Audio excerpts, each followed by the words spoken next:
Здравствуйте. На канале «Россия» большие вечерние вести в субботу. Будут новости дня, будут и наши интервью сегодня в программе.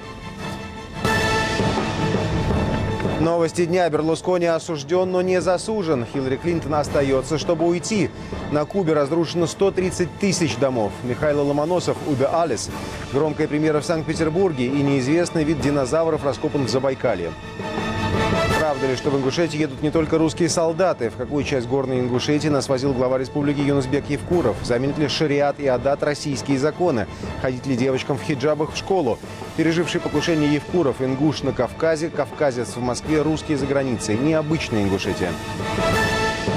На пике дискуссии о пенсионной реформе на фоне допросов левых оппозиционеров бывшая большая политическая суббота любопытных перегруппировок. Новый старт у Михаила Прохорова, который предлагает упразднить национальные республики. Рядом опять Пугачева, но неужели правда, что в его партию вступил и Владимир Рыжков? Пленум ЦК КПРФ объявлен курс на союз с РПЦ, с Геннадием Зюгановым, о судьбе его альянса с Удальцовым и, конечно, о пенсиях. И первая партконференция эсеров. Так что Сергей Миронов думает об альянсе с белоленточниками и анонсированном развале партии и фракции. Наконец, возобновление поставок русского зерна сандинистам в Никарагуа. Зачем это нужно? Ну, как уже понятно, сегодня очень много и очень примечательных внутри российских политических новостей, но благо большую их часть мы собираемся осветить путем включений с главными действующими лицами. Оставим сейчас партийные дела для второй части программы. Вот прямо сейчас еще не роспись, но что ли новостная палитра дня. Итак, вокруг света за 80 секунд. Первое появление Сильвио Берлускони после того, как ему присудили срок. Без 10:20 по московскому времени стартовала его пресс-конференция в местечке Лезмо под Миланом, куда Берлускони срочно вернулся из африканской Кении, вообще-то, где худел. Итак, не успел он получить накануне 4 года тюрьмы за уклонение от уплаты налогов. Как стало известно, что и отсидит он, если вообще отсидит, всего 1 год. Берлускони помог закон об амнистии, принятый в годы его премьерства с целью сократить число заключенных. Только что он подтвердил, что адвокаты готовят апелляцию и на малый срок, но и что ни в какие премьеры он все-таки возвращаться не собирается. Впрочем, про 76-летнего вообще-то Берлускони говорят, что он не прочь стать как раз-таки не премьером, а президентом Италии. Между тем, сразу в нескольких городах Италии сегодня прошли массовые акции протеста. По данным организаторов, на улице вышли 150 тысяч человек, от школьников до медиков и рабочих. Все они объединились под одним лозунгом «Нет Марио Монти». Это вообще-то сменщик Берлускони на посту премьера. В городе Риво-дель-Гарде, где Монти сегодня выступал на фестивале семьи, манифестанты едва не прорвали оцепление. Полиции пришлось применить, как мы видим, спецсредства. Еще кадровые новости. Хиллари Клинтон теперь уже точно намерена покинуть пост государственного секретаря США даже в случае переизбрания Барака Обамы на второй срок. Об этом она заявила в интервью газете «Вашингтон-Пост». При этом на вопрос о своем возможном преемнике или преемнице Клинтон не стала отвечать. К тому же про нее, экс-сенатора и первую леди вообще-то, поговаривают, что через электоральный цикл она может вновь попытаться замахнуться на Белый дом. То есть, возможно, и она метит-то в президенты. Сирийские ВВС сегодня нанесли удар по пригороду Дамаска. Первый с момента объявления временного перемирия на дни празднования Курбан-Байрама. Жертвами атаки стали 8 человек. Фактически перемирие было нарушено в первый же день. Накануне сразу 2 теракта. В Дамаске и в Дереа унесли жизни 8 мирных жителей. По данным правозащитников, только за 2 последних дня в результате военных действий в Сирии погибли более 150 человек. Российский МИД возложил ответственность на возобновление огня на оппозицию. Об этом написал в своем твиттере замглавы внешнеполитического ведомства Геннадий Гатилов. Восточное побережье США готовится встретить ураган Сэнди. Чрезвычайное положение уже объявлено в Вашингтоне и соседних штатах Вирджиния и Мэриленд. Люди скупают в магазинах продукты, воду, фонарики и батарейки. Под ударом может оказаться и Нью-Йорк. Ураган уже пронесся над Кубой, Ямайкой и Гаити, унеся жизни 43 человек, разрушив только на несчастной Кубе 130 тысяч домов. Сегодня днем Сэнди вроде бы ослабел, но сейчас синоптики не исключают, что на США он обрушится уже как супер-ураган. На территории студенческого городка в немецком Марбурге открылся сегодня памятник Михаилу Ломоносову. В юности родоначальник российской науки, просветитель, основатель МГУ, изучал здесь математику, физику, химию и горное дело. А в университетской церкви Марбурга, как его звали, студент Михаэль из России, женился. Сочинские студенты и школьники сегодня, в День Черного моря, повышали свою, как говорится, экологическую культуру. Специально для них на Центральной площади был разбит эко-городок. Его работу полностью посвятили охране окружающей среды. Осознать, насколько важна защита природы, юным сочинцам помогли мастер-классы, игры и викторины на экологическую тематику. Находка возрастом 150 миллионов лет. В Забайкалье обнаружили останки неизвестного ранее вида динозавров. Рабочее название этого российского зверя – кулиндозавр. Судя по всему, это был самый мелкий тогдашний ящер, длина всего-то метр, а вес 3-4 кило. Но собранный материал будут еще изучать и изучать. Большая премьера в нашей северной столице. Михайловский театр Владимира Кехмана вновь удивил зрителей. На суд публики на этот раз представили оперу «Евгений Онегин» в постановке Андрея Жолдока, режиссера-экспериментатора, который впервые попробовал себя теперь и в оперном жанре. Все декорации выполнены в черно-белой гамме. Режиссер перенес классическое действие в наши дни и постарался сделать, как сказано, тонкий психологический спектакль. Но есть сегодня еще одна новость, которая, как представляется, сразу много чего проясняет и в российской экономике, и в российском состоянии умов. В эту субботу Интерфакс опубликовал результаты опроса ВЦИОМ, согласно которым более 90% россиян, если совсем точно, то 91% уверены, государство должно субсидировать железнодорожные перевозки. Совершенно точно против лишь 3%. Из этого следует как минимум два вывода. Во-первых, в России всего 3% граждан истинно праволиберальных убеждений, то есть в пределах статистической погрешности. Но, во-вторых, это означает, что в такой огромной стране, как Россия, граждане вынуждены думать хотя бы о субсидированной железной дороге, потому что авиаперевозки еще дороже. А именно сегодня мы можем добавить несколько существенных уточнений к тому, о чем говорилось на вчерашней встрече президента и руководителя Аэрофлота, о том, как и в России создать авиакомпанию «Лоукостер». Из тех, что не поют, не кормят, экономят даже на шторках, на иллюминаторах, но зато перевозят дешево. Для начала давайте вспомним, что говорилось в кабинете у Путина. Итак, после неудавшихся предыдущих попыток создать подобную европейским и североамериканским авиакомпанию «Лоукостер» силами компаний «Авианова» и «Скай-Экспресс», теперь запустить такую намерен лидер – «Аэрофлот». Пассажир должен за багаж платить, если мы говорим о лоукостере. Сегодня же 10 килограмм багажа пассажир везет бесплатно. Также мы должны разрешить лоукостеру не кормить пассажира на рейсах, пока нам это запрещают те же федеральные авиационные правила. Ну и, наконец, для лоукостера должен быть специальный аэропорт. Вокруг Москвы есть ряд аэропортов, которые могут базировать лоукостера, потому что должны быть очень дешевые аэропортовые сборы. Все, что вы назвали, можно обсуждать. Есть вещи действительно чувствительные, прежде всего касающиеся рынка труда. К этому нужно подойти особенно внимательно. И с профсоюзами нужно этот вопрос обсуждать. Но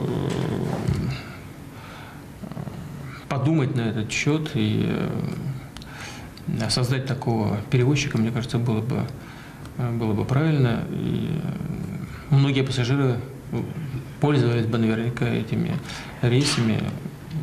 Они стали бы более приемлемыми, доступными по цене для целой группы граждан с небольшими доходами. Я думаю, что и для авиакомпании это был бы большой плюс. Мы попытались разобраться. Например, европейские лоукостеры вроде EasyJet летают, например, в Англии не из Хитроу, Гатвика или даже Стэнстеда, где высокие цены на обслуживание, а из скромного аэропорта Лутон. Но где взять такой аэропорт рядом с Москвой?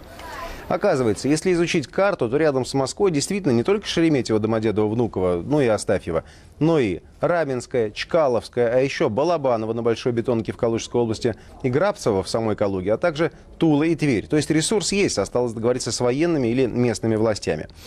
И еще один неожиданный толчок от легендарного бизнесмена-упрямца, сэра Ричарда Брэнсона. Его Virgin Atlantic только что проиграл перевозчику EasyJet, который получил право летать между Лондоном и Москвой. Зная Брэнсона, можно предположить, что он точно продолжит пробиваться на наш рынок. А значит, конкуренция вверх, вот как этот самолет, цены вниз. Иными словами, Путин накануне задавал Савельеву очень европейские вопросы. И действительно, совершенно не дело, что, например, именно что скромному представителю нарождающегося российского среднего класса, скажем, с северо-запада, сподручнее лететь не из Пулково под Питером, а проще доехать до финского Тампере на машине, поставить там машину на многодневную парковку и все равно сэкономить за счет полета тем же EasyJet'ом до остальной Европы. Но вот чем россияне хуже? Что же, другим темам. Как мы сказали, сегодня в Москве масса знаковых партийных мероприятий, но о них действительно во второй части программы. А вот здесь сейчас об одном съезде общественном.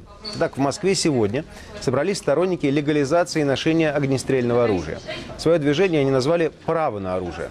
По мнению собравшихся, если их идея будет реализована, преступность в России заметно снизится. Хулиганы просто побоятся нападать на людей, опасаясь получить в ответ пулю. Комментариев, естественно, миллион, но мы обратились к, на наш взгляд, самому верному источнику. Итак, Юнусбек Евкуров, еще какой стрелок, десантник-спецназовец, герой России за Балканы, а сейчас глава Республики Ингушетия. Сегодня у нас не будет большое интервью, но вот уже сейчас короткий и примечательный отрывок. В эту субботу, когда мы с вами выходим в эфир, в Москве будет съезд целого движения, который предлагает легализовать оружие на руках у россиян. Вот вы как к этому относитесь? Отрицательно. Даже как бывший военный? Отрицательно. Категорически отрицательно. Почему? Потому что мне кажется, что это общество еще не готово к этому. Да и никогда не будет к этому готово. Ну, посмотрите, мы сейчас говорим, сперва, помните, когда внедряли травматику? Вот люди сейчас приучатся к аккуратному ношению и все остальное. Да. Если с травматики-то убивают, то боевое оружие. Нельзя это делать. Надо стараться брать примеры Запада, вот такие, с оружием, с чем-то связанным. Это Запад относительно, только Америка, на самом деле. В Европе нигде. Да, ну да, Америка только. Зачем мы берем, зачем нам это надо вообще? Ну и далее в программе. Правда ли, что в Ингушетии едут не только русские солдаты? В какую часть города Ингушетии нас возил глава республики Юнусбек Евкуров? Заменит ли шариат и адат российские законы? Ходить ли девочкам в хиджабах в школу? Переживший покушение Евкуров, ингуш на Кавказе, кавказец в Москве, русские за границей. Необычная Ингушетия. На пике дискуссии о пенсионной реформе и на фоне допросов левых оппозиционеров. Большая политическая суббота любопытных перегруппировок. Итак, новый старт у Михаила Прохорова, который предлагает упразднить национальные республики. Рядом опять Пугачева, но неужели правда, что в его партию вступил и Владимир Рыжков? Пленум ЦК КПРФ. Там объявлен курс на союз с РПЦ. С Геннадием Зюгановым, о судьбе его альянса с Удальцовым и, конечно, о пенсиях. Ну и первая партконференция эсеров. Так что Сергей Миронов думает об альянсе с белоленточниками и анонсированном развале партии и фракции? И возобновление поставок русского зерна сандинистам в Никарагуа. Зачем это нужно? Ну и наша теперь уже постоянная рубрика «Вопрос зрителям». На этот раз про ингушей. Их самоназвание «Галгай» в переводе означает что? Люди башен, люди гор или, например, люди неба? Ответ уже этим вечером. Это вновь «Вести в субботу», где сейчас о новых поворотах в большой политике. Благо, последние дни отмечены новым всплеском пересудов и в отношении допросов левых радикалов, и новыми поворотами в дискуссии о пенсионной реформе. Забегая вперед, скажем, что, наверное, самым неожиданным поворотом этой субботы стало попадание в один список Михаила Прохорова и Владимира Рыжкова. Но пойдем последовательно и с другого социального фланга. Например, на неделе стало известно, что в обозримом будущем уже не уральским, а общероссийским должно стать объединение в защиту человека труда. То самое, где сопредседателем Игорь Холманских, начальник цеха Уралвагонзавода, памятно предлагавший Путину приехать с мужиками в Москву разобраться с оппозицией, а теперь ставший полпредом президента в Уральском федеральном округе. Ну а где движение, там когда-нибудь и партия. О том, что этот и другие повороты означают для левого движения, поговорим с тем, кто традиционно позиционировал себя как защитник рабочих. Так, на связи с нами лидер КПРФ Геннадий Зюганов, у которого как раз сегодня пленум ЦК. Здравствуйте, Геннадий Андреевич. Здравствуйте. Геннадий Андреевич, ну как, теснят вас на левом фланге? Чувствуете вы большую конкуренцию? Это не конкуренция, это попытка растащить голоса избирателей, сыпать их в одну урну по имени «Единая Россия». Отчасти удалось это сделать в Краснодарском крае. Растащили 21% голосов, никто не преодолел 5% барьер, и все сыпали себе голоса. Еще хуже случилось в Мордовии, где все 100% голосов отправили «Единой России». На мой взгляд, это жульничество, а не партийное строительство. Геннадий Андреевич, что для вас означает история с Удальцовым? Потому что ведь часть людей на левом фланге даже одно время называла его возможным преемником вас в КПРФ, ну, по крайней мере, человеком, который придет в КПРФ. Он, кстати, был вашим доверенным лицом во время президентских выборов. Для вас следствие всей этой истории каково? Вы, наверное, обратили внимание. Сначала преследовали Владимира Бессонова, депутата нашего, которого пытались пришить уголовщину за то, что он отстаивал интересы в Ростовской области. Вот. Теперь пытаются ущучить того же Удальцова. Ничего толком не предъявил. Сергею я давно заявил, если он будет продолжать линию поддержки людей типа Немцова, Касьянова, Кудрина и так далее, то это неблаговидная работа. Что касается эффективной защиты трудящихся, то для этого нужны мощные организации, реальные структуры, сильные, умные, талантливые кадры. Реальная программа нужна. Тогда можно добиться необходимого результата. Геннадий Андреевич, вы, пожалуй, единственный лидер думской фракции, который уж так получилось, извините нас, не участвовал пока в наших опросах, касавшихся судьбы пенсионной реформы. Вот я вас хотел спросить, какова ваша позиция по такому важному, он еще не законопроект, по такому важному направлению, как пенсионная реформа? Где в этой дискуссии КПРФ? Обратите внимание, власть отменила ту пенсионную реформу, которую мы предложили в начале 90-х. Она давала возможность гражданам получить приличную пенсию и учитывала максимально их предыдущий стаж и квалификацию. Власть дважды провела реформу, и вдруг оказалось, что нет денег для выплаты маломальски приличной пенсии. Средняя пенсия 6-7, максимум 8 тысяч рублей. Отнимите за ЖКХ и рост цен, и вы увидите, что это останется на столе бухенвальдская норма. Мы предложили такого рода реформу, при которой граждане бы получали в соответствии с европейскими стандартами минимум 40% от своей средней зарплаты. Они 24-25, как сегодня, и опять крутятся. Но власть пока уклоняется от решения этих задач. Геннадий Андреевич, но ваше предложение о 40%, оно, кстати, весьма созвучно тому, что звучит сейчас со стороны правительства по поводу формулы начисления пенсии. Ну, они пытаются это сделать, а пока и до половины толком не дошли. Пытаются, но давно надо было принимать это решение. Ну, что же за пенсия? Человек всю жизнь трудился и получает жалкие гроши. Но вы в данном случае, я так понимаю, от диалога не отказываетесь, будете активно участвовать в обсуждении, да? Ну, не только не отказываемся. Я уверен, что мы поборемся еще за нормальную, достойную пенсию. Она должна быть в 2 прожиточных минимум начинаться с 15-20 тысяч, а не как сегодня эти жалкие крохи. Геннадий Андреевич, последнее, пожалуй. Я в анонсе вашего пленума сегодня в информационных агентствах увидел, что вы собирались обсуждать и тему взаимоотношений Компартии с Русской Православной Церковью. Обсуждали? Что решили? Сегодня на пленуме обсуждаются все проблемы, которые сегодня стоят перед Россией, начиная от кризиса финансово-экономического, включая взаимоотношения всех слоев общества. Мы считаем, атака после того, как максимально попытались дискредитировать советскую цивилизацию и наши идейные ценности. Сегодня идет атака на христианские ценности и святыни, в основе которых лежит любовь к человеку, уважение к дружбе народа и так далее. Мы ведь полагаем, что это абсолютно недостойно. И верующие, и неверующие должны объединить свои усилия прежде всего для того, чтобы в обществе была справедливость, чтобы не было этого дикого финансового раскола. У нас 100 миллиардеров владеют почти половиной всех ценностей Российской Федерации. Ничего похожего ни в одной стране мира нет. Сегодня несправедливость в России достигла таких размеров, что может завтра заполыхать пожар. Поэтому надо объединять усилия для того, чтобы восстановить духовность России, справедливость. И здесь совместно немало тем и проблем, которые можно решать с людьми верующими. Ну что ж, очень интересно, вот такая позиция Компартии. Спасибо, Геннадий Андреевич Зюганов был на связи с нашей студией. Ну, останемся пока на левом фланге и обратим внимание на то, что именно сегодня происходит вокруг и в партии «Справедливая Россия». Сегодня у партии конференция в Подмосковье, там же, но на понедельник в Москве анонсирован выход из эсеров партий «Родина» и «Пенсионеры». Между тем, о ряде проблем говорили уже и сегодня на конференции собственной эсеров. Так, об изгнанном из Думы эсере Геннадии Гудкове председатель партии Николай Левичев сегодня признал, что за ним водились, как он выразился, цитата, «грешки».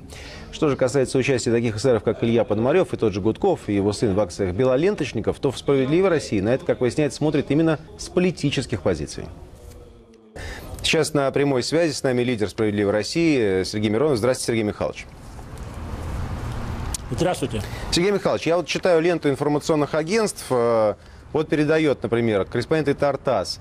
Дмитрий Гудков, ваш депутат, считает правильным участие в белоленточном движении, готов убеждать в этом своих коллег по партии. Другое сообщение «Интерфакс». СССР Пономарев заявляет, что обратится в управление Верховного комиссара ООН по делам беженцев с просьбой предоставить Развозжаеву статус политического беженца. Он, насколько я понимаю, был его помощником. И я так понимаю, что ваша конференция в значительной степени сегодня посвящена тому, как вы взаимодействуете с теми, кто одни называют несистемной оппозицией, другие несколько пренебрежительно болотной оппозицией. Ну а действительно, как вы взаимодействуете? Где ваша партия находится в этом оппозиционном спектре? Сергей, прежде всего, нужно сказать, что сегодня первый раз наша партия проводит конференцию. Это не съезд. Мы подводим итоги внутрипартийной дискуссии, которую начали в апреле. Мы говорим о очень многих вещах, которые касаются тактики и стратегии развития нашей партии. Но, конечно, мы не можем обойти вниманием вопрос, где мы, с кем мы, как мы относимся к внесистемной так называемой оппозиции, что мы думаем о результатах выборов 14 октября. И я должен сказать, что дискуссия самая демократичная. Я абсолютно убежден, что ни на одном из других съездов или аналогичных конференций других партий вы такого не услышите. Самые разные точки зрения, и действительно идут споры, и идут столкновения позиций. Но большинство поддерживает очень простую вещь. Сегодня, когда мы видим, что Болотное фактически выродилось в политическое сектантство, мы должны четко себе сказать, что наш избиратель 14 октября разошелся с нами, потому что не поняли шумливость, непонятность целей и желание хаоса тех, кто называет себя внесистемной оппозицией. Мы конструктивная парламентская оппозиция. Главный наш оппонент была, если будет, Единая Россия. Мы против монополизма этой партии. Но мы хотим парламентским путем брать власть в стране. Мы абсолютно убеждены, что Россия сегодня беременна не революцией. Россия беременна желанием перемен в пользу большинства народа. Мы, социал-демократы, идем своим путем и никому не позволим бренд партии «Справедливая Россия» использовать в каких-то, прямо скажем, очень сомнительных политических экспериментах. Вот коротко суть дискуссии, о которой сегодня идет на нашей конференции. Сергей Михайлович, что ведь действительно значительно различались цифры, которые вы получили на, в общем-то, не столь далеких, меньше года думских выборах и на выборах сейчас 14 октября. Вот вы назвали Сергей, я хочу обратить внимание... Сергей, я перебираю. Дело в том, что очень характерно, там, где выборы были в законодательное собрание 6 регионов, где избиратель в основном голосует за политический бренд, а не за персоналии, как на муниципальном уровне, у нас резкое снижение рейтинга. Потому что мы разошлись своим ядерным электоратом, люди нас не поняли. Наш избиратель частично от нас отвернулся. Но там, где муниципальные выборы, где идет и бренд партии, и идут наши активные партийцы на местах, мы показали тот же результат в районе 13%. И именно поэтому мы делаем вывод, что мы должны четко занять свою взвешенную социал-демократическую позицию. И мы сегодня говорим своим товарищам по партии, что каждый, особенно члены фракции, должны определиться, с кем они, с социал-демократической партией или с теми, для кого буза и движуха важнее всего. Евгений Михайлович, к вопросу о фракции. Она, конечно, переживает сейчас отнюдь непростой момент. Несколько человек ушли, образовали группу независимых. Вот сегодня Владимир Парахин заявил о том, что тоже передвигается из фракции «Справедливая Россия» в эту группу. Она еще не зарегистрирована, но она уже как бы де-факто существует. Как вы вообще оцениваете перспективу вашего дальнейшего парламентского существования в том коллективе, в котором вы в декабре пришли в Государственную Думу? Я хочу напомнить, что все, кто сегодня говорит о некой якобы независимости, получили депутатский мандат благодаря партии «Справедливая Россия» по нашим спискам. И в соответствии с законодательством, против солнца стою, глаза слезятся, простите, в соответствии с законодательством сегодня все до единого члены фракции являются таковыми юридически. Никаких самостоятельных независимых групп создаваться не может. Это незаконно. Поэтому любые политические заявления – это лишь политические заявления. Но я бы им напомнил, что они были избраны населением благодаря партии «Справедливая Россия». И это нужно помнить, и нужно из этого исходить. Евгений Михайлович, мне кажется, что образ... еще... Да, прошу вас. Никакого раскола во фракции нет и не будет. Фракция монолитна, партия монолитна, и мы будем выполнять свои обязательства перед нашими избирателями в полном объеме, как и обещали нашим гражданам. Сергей Михайлович, у меня такое ощущение, что вы все-таки договорились с ребятами, которые ставили там спутниковую тарелку, чтобы встать против солнца, потому что та ремарка, которую сейчас выдали, «стою против солнца», она не лишена политического символизма. Может быть, потому что наша партия социал-демократическая, и мы всегда четко понимаем, где светит солнце и где наш путь. А наш путь вперед к новому социализму. А это солнце. Ну что ж, спасибо. Сергей Миронов, лидер «Справедливой Солнца». До свидания. До свидания. Ну что ж, мы выслушали парламентскую оппозицию. Впереди у нас не парламентская, но сейчас о тех, кого все они пытаются догнать. На встрече со своими партийцами представитель «Единой России» Дмитрий Медведев заявил сегодня, что главная сила единороссов в кропотливой ежедневной работе на местах, и предложил поработать над одним очень конкретным проектом, над тем, чтобы избавить людей от так называемого мобильного рабства. Один вопрос хотел бы тоже обозначить. Из таких резонансных, он вроде бы маленький, но важный. Просил бы, может быть, на него обратить внимание фракции в Государственной Думе. Это так называемое мобильное рабство или же фиксация номера без возможности его передать другому оператору. Если мы хотим от этого состояния уйти, то, мне кажется, пора в этом направлении сделать определенные шаги. Правительство свои предложения подготовило, но для того, чтобы действовать быстрее, можно было бы это сделать по инициативе депутатов. И мне кажется, это было бы хорошо, и для людей хорошо, и для партии хорошо, и вообще всем хорошо. Итоги региональных и местных выборов 14 октября Медведев назвал успешными. Чтобы закрепить успех, необходимо заниматься конкретными проблемами, выдвигать понятные инициативы. Так, уже со следующего года в России начнет действовать контроль не только над доходами, но и расходами чиновников. Ну и выслушаем комментарии участников встречи по ее окончании. Мы говорили по работе приемных председателей партии и обсудили тему выезда председателя в регионы, проведения приемов в регионах, продолжение встречи с активом. Это все, что сегодня как раз тоже требуется в регионах. Вы знаете, что у нас завершается работа по отчетно-выборным собраниям. У нас уже в 8 регионах прошли отчетно-выборные собрания, мы об этом доложили. В региональных отделениях в ноябре такие собрания пройдут в 26 регионах, остальные пройдут в декабре. Поэтому это очень важно. Это то, что сегодня направлено на развитие внутрипартийной демократии, в вопросах модернизации в партии, в вопросах обновления. Принципиально важно, что Дмитрий Анатольевич, как автор законодательной инициативы, подтвердил свою позицию в части того, что с 2013 года в Российской Федерации, безусловно, должен быть начат контроль за расходами, который будет соотноситься с той системой мер по контролю за доходами и будет являться уже общим алгоритмом противодействия коррупции. Очень важно подчеркнуть, что голосование во втором чтении показало, что даже оппозиционные фракции единогласно проголосовали за данную законодательную инициативу. Мы, конечно, обсуждали тему контрафакта. Эта проблема очень существенная сегодня. Мы проводили сессию как Палата регионов. То, что у нас творится на рынке с лекарствами, с детскими товарами, детской анимацией и с результатами интеллектуальной деятельности. Мы подготовили поправку и сейчас будем с правительством обсуждать эту поправку и защищать своего товаропроизводителя, и защищать потребителя. Ну и далее в программе.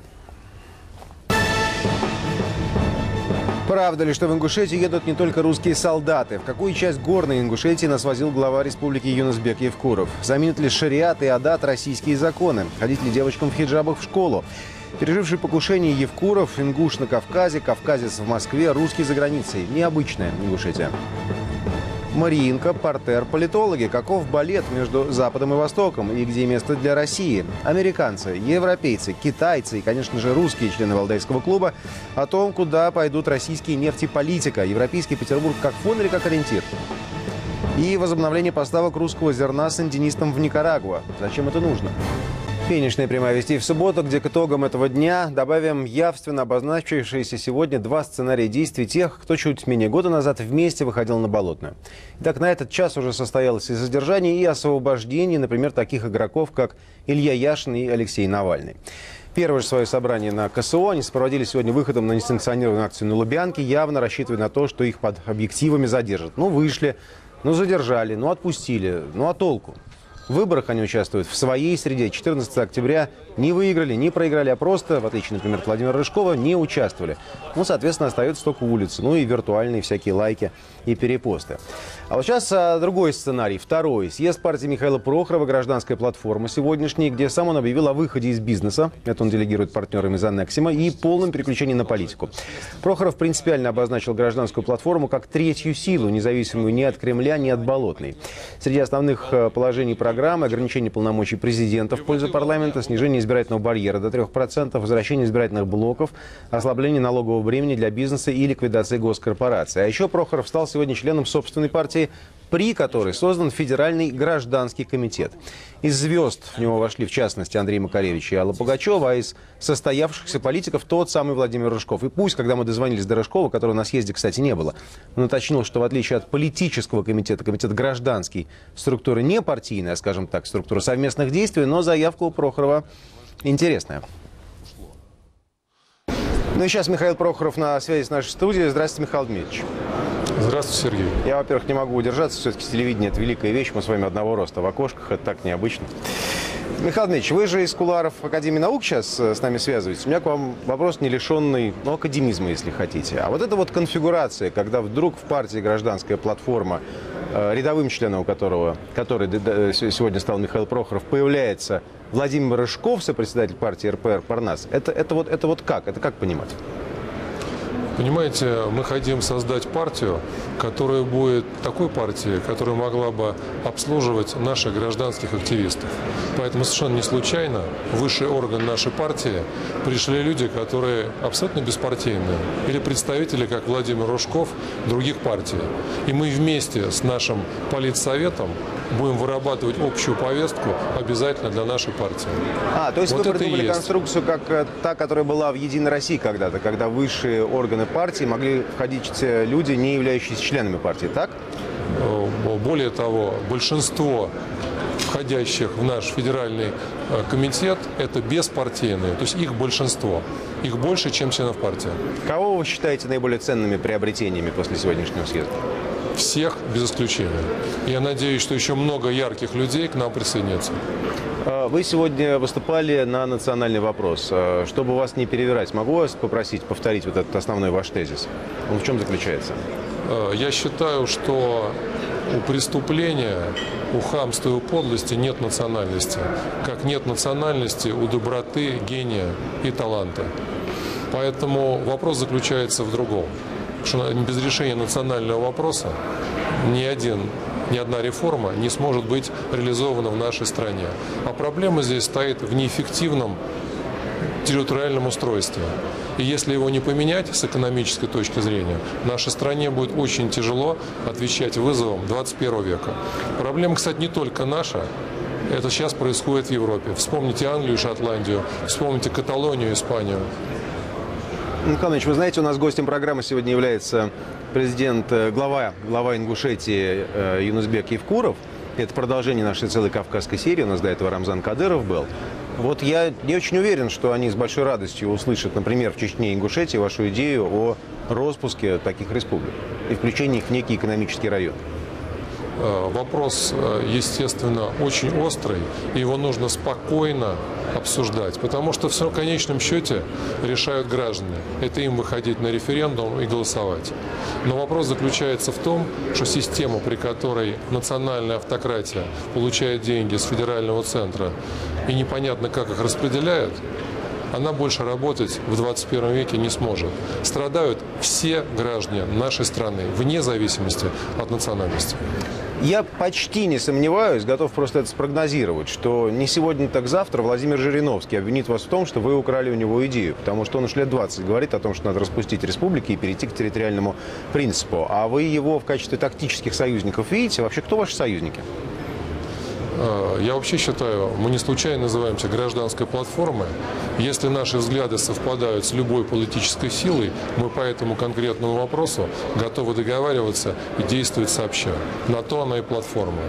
А с точки зрения идей, то в отличие от всех остальных, мы предлагаем четкую дорожную карту.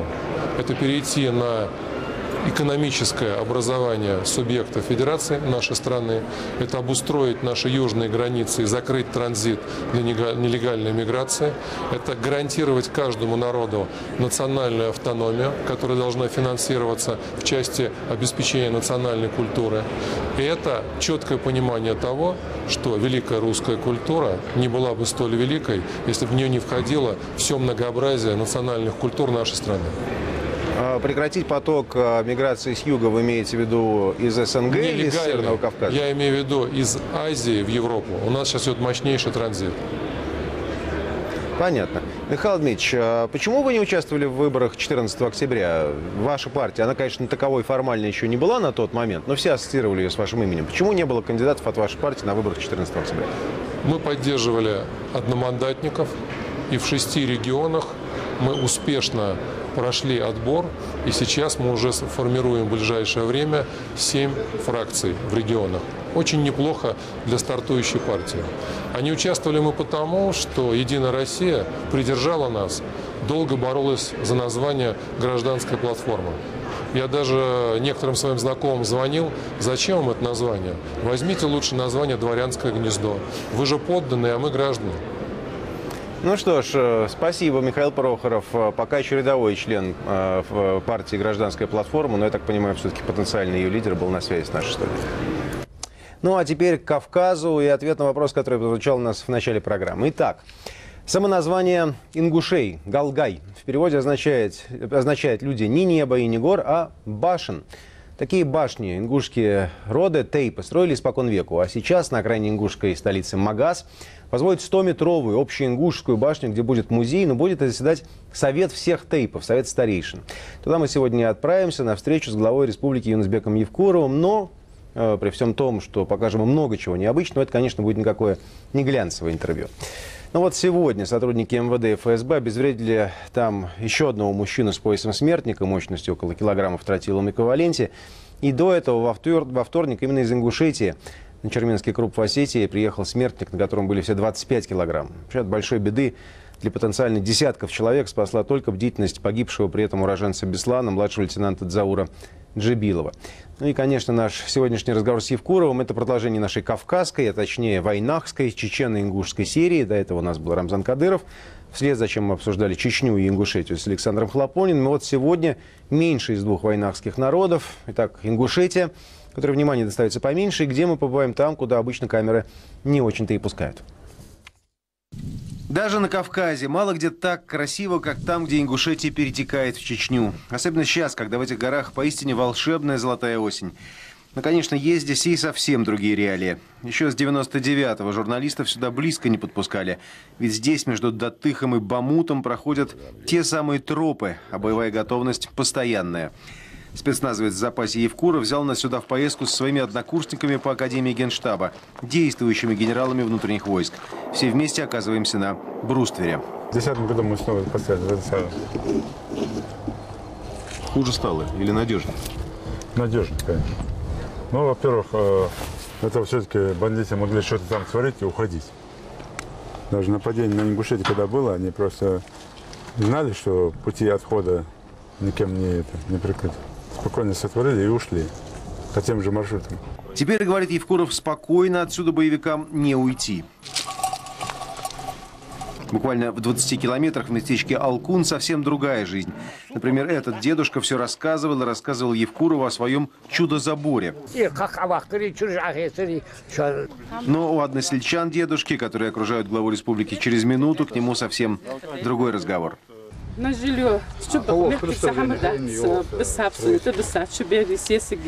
как выяснилось, это родственники героя ингуша, погибшего во время недавней спецоперации. Среди бойцов 126-го Назрановского полка внутренних войск действительно много местных.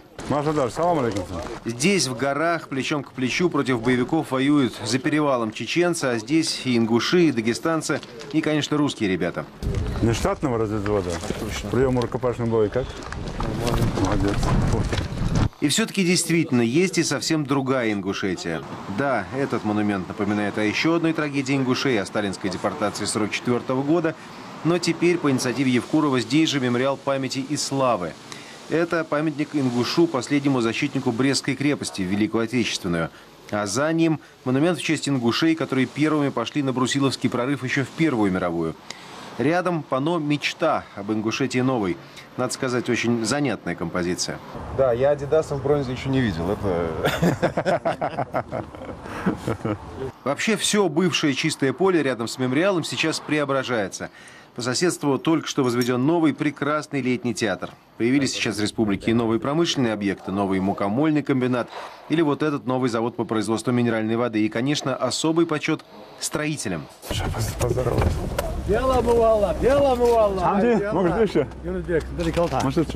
Знакомый старый? Ну, и знакомый, он здесь микрорайоны застраивает, но так... Вы же здесь, наверное, все друг друга знаете. Принято так некрасиво там проезжать мимо, когда старший идет. Это мы с Евкуровым едем уже по равнинной столице Магасу, который для ингушей республиканский нацпроект. Мы строим садики. Мы только в этом году ввели и вводим за счет собственных средств садиков на 800 мест. Что же народ в лес-то смотрит, тот, кто смотрит? Ну, причин много. Очень много причин. И... Ну, так, если основные назвать. Основное, вот сейчас то, что мы сегодня видим, это, конечно, вот они... Вот сегодня позвонил на этот телефон человек, явку с повинной сегодня же, сейчас оформили ему. Так. Ну, втянулся, пошел, шантаж, испугался, и вот процесс. А на чем шантаж? О том, что ФСБ, МВД поймают, убьют. За религиозные убеждения? Нет. Просто вот он втянулся, где-то вот он уже что-то поручение какое-то мелкое выполнил, все, его взяли на контроль и все. А дальше, если соскочишь, чисто бандитские вот эти вещи, как обычно это делается. К этой теме мы еще вернемся, а пока едем к той самой чудо-башне, где, как предполагается, будет заседать Совет Тейпов, старейшин. И вот здесь обсуждаем вопрос, где в Ингушетии российский закон, а где наказание по шариату, не говоря уже про самосуд, по адату. Взять тоже пресловутое похищение невест. Евкуров считает, варианты есть и по закону. Мы через парламент это обсуждали. Вообще вывести похищение не как там придуманная схема умыкания невесты, а не похищение человека, да? Но под статью никак не подходим по российскому законодательству. Поэтому здесь, конечно, я бы, например, настоял бы на том, чтобы любое похищение, даже с целью вступления в брак, это считать как похищение человека. Категоричный сторонник верховенства российского светского права, но и мусульманин, и ингуш, Евкуров ведет нас наверх, туда, где будет заседать Совет Тейпов. Сам эффект здесь какой? Вот здесь лифта нету. И надо потихонечку подниматься. Вот 100 метров, вот он идет, никакой усталости нет, вот ты идешь просто. Это подъем к истине? А? Это подъем к истине? Да, это подъем к истине. А истина она в чем? А истина в том, чтобы знать, кто ты, откуда ты и для чего ты. А кто же будут ингуши? Они же ведь и вайнахи, ближайшие родственники чеченцев, с которыми еще 20 лет назад они жили в единой чечено-ингушской АССР, и с которыми у них не до конца урегулированная граница.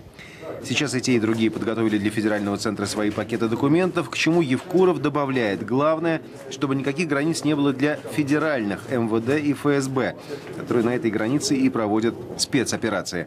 И им республики лишь содействуют. Тем временем с высоты уже открывается по-настоящему прекрасный вид. Вот этого квартала, по-моему, не было, да? Не, вот этот был, а вот того не было. Вот те здания девятиэтажные, вот то красивое здание, видите, вот эти.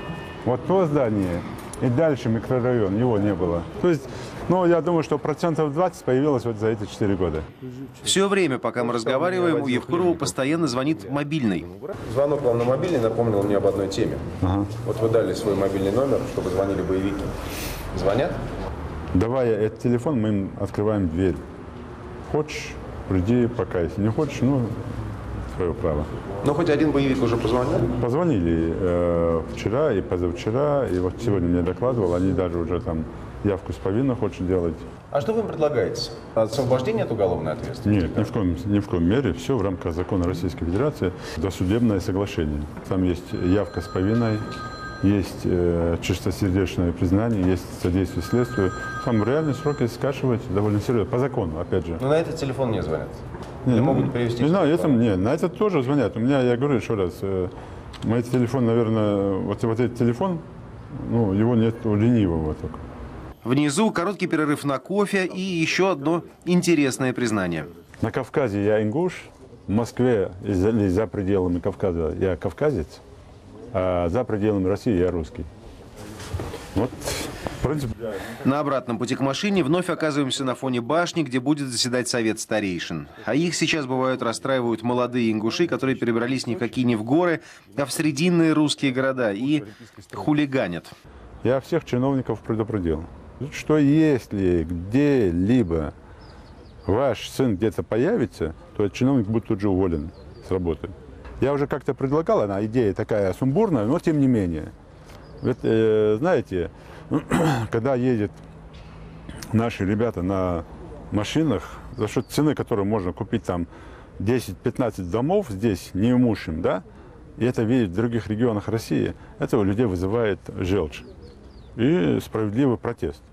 Как? Мы туда деньги столько вкладываем, они тут на таких машинах. И люди, обыватели, думают, что все покупают за эти деньги крутые машины, они вот развивают там республики, субъекты. В этом плане я даже такую идею предлагал.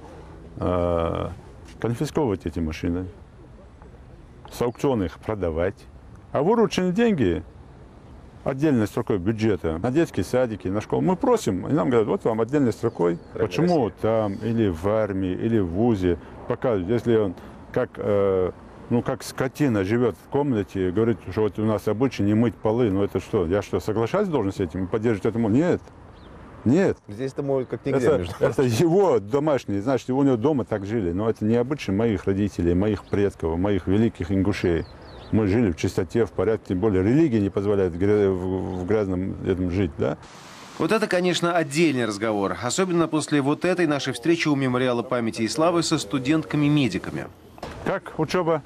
Нормально, хорошо. Да, проблемы? Да нет никаких проблем.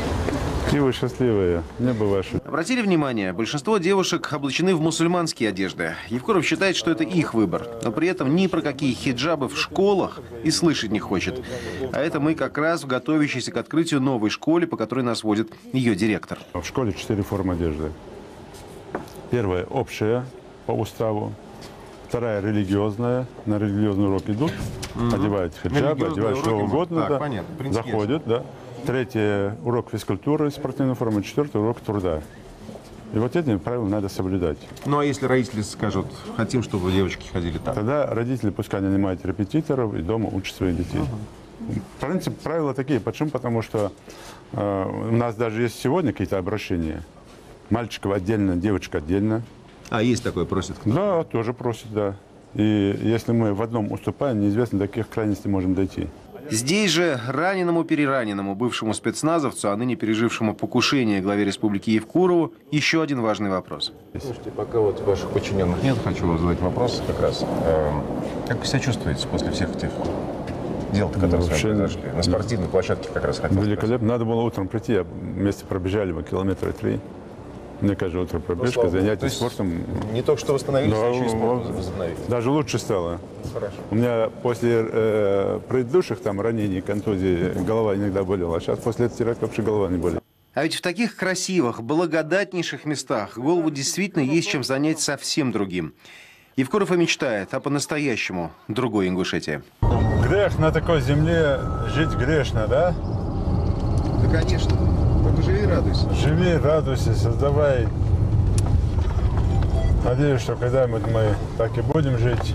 Вести в субботу. Ингушетия.